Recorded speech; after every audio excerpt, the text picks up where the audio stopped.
I heard about Paz's tapes. Yeah. Why do you think she'd leave him behind? And that diary? Whatever it was, her commitment was wavering. That much is clear. So she was leaving clues to help us? No way to know for sure. And the ocean's not giving her back. November 4th, 1974. At the outskirts of Barranquilla, Colombia. Contact with Big Boss successful. Zadornov posed as my professor, but Big Boss took one look and knew he was KGB.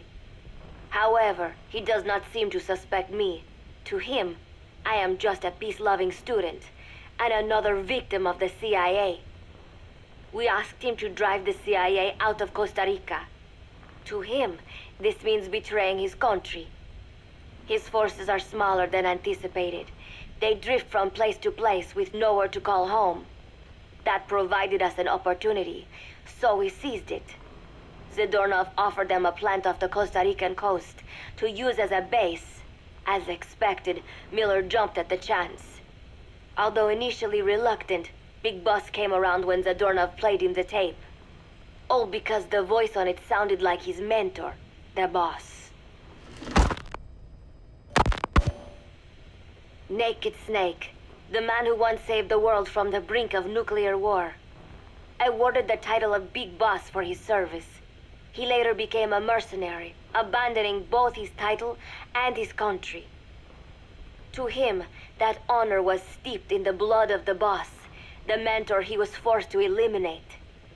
Exceptionally charismatic, he possesses unparalleled combat and intelligence-gathering abilities.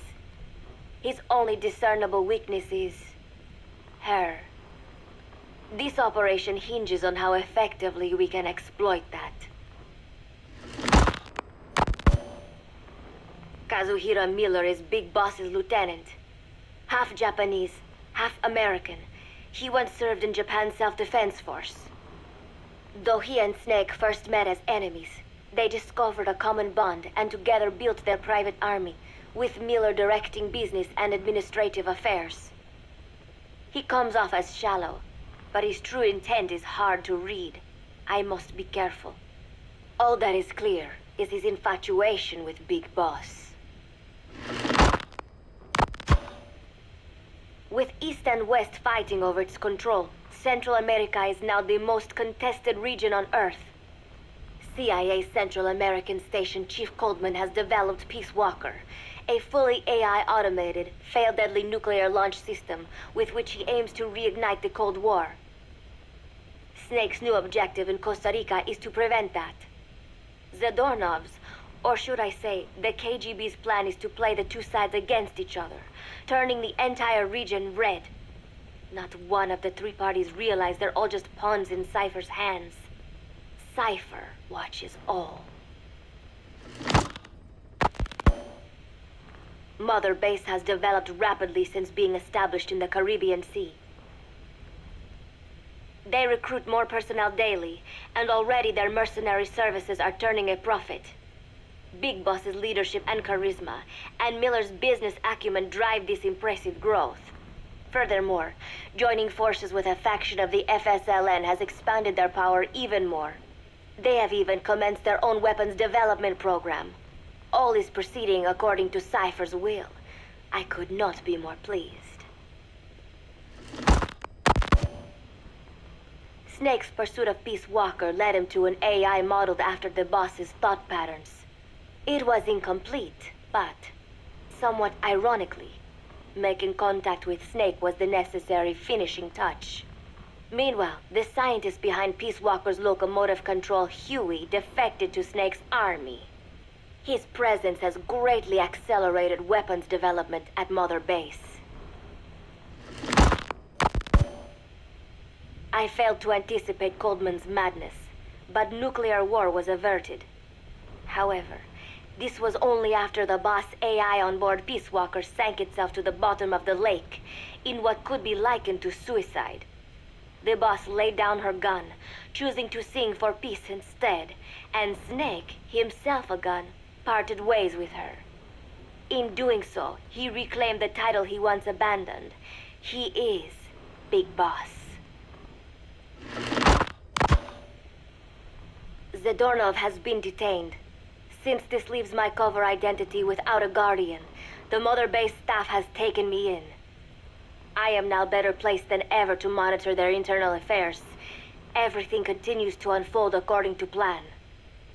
The developer of the boss AI, Dr. Strangelove, has also come to Mother Base. With her and Huey's expertise, they can now develop a weapon capable of matching Peace Walker.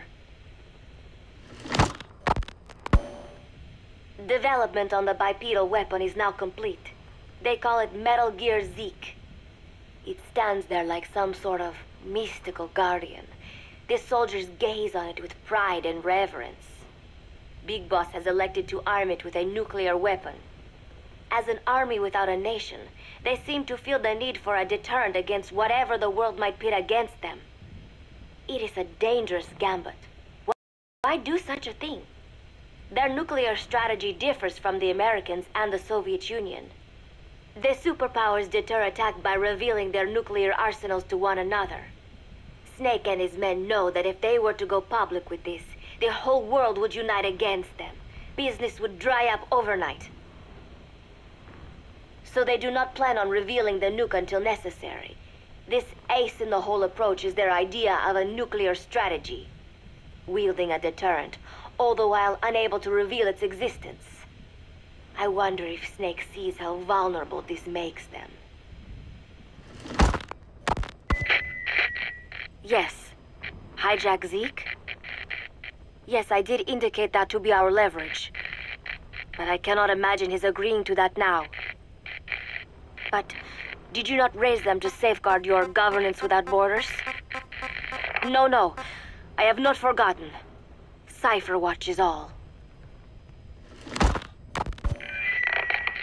Yes, things are proceeding, but modifying Zeke has not proven easy.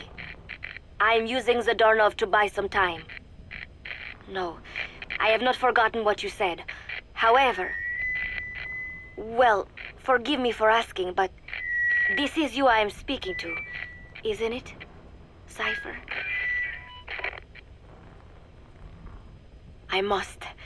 I will fight Big Boss. The world must be ruled by a single will. To defy Cipher is a fate worse than death.